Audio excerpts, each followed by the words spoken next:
This is how to add your branding to your Canva account. This includes your logos, your branded fonts, your colors. Everything can be in one place in a kit so that when you are making a social media design, you're making an in-house flyer, you're making videos, anything in Canva, you can easily access everything you need. Your colors, your logo, everything that you would want to make your content look like yours.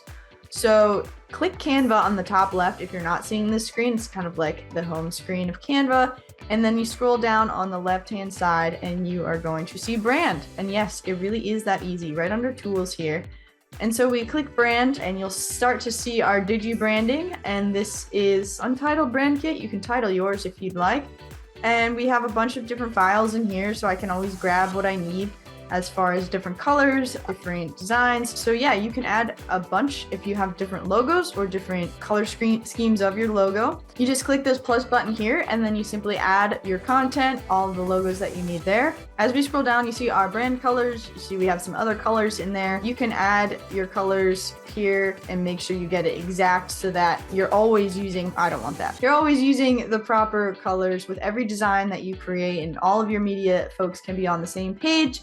And that's really super convenient. So do not forget to add your colors along with your logos. And of course, last but not least, here we've got our brand fonts, which you can find if you have some Canva fonts that you are particularly fond of. Or of course, you can upload a font if you have purchased a font, you have license for a font, or if you have another free font that you are using in your designs. And so that is a very easy way to have your fonts, colors, and logos all in one place.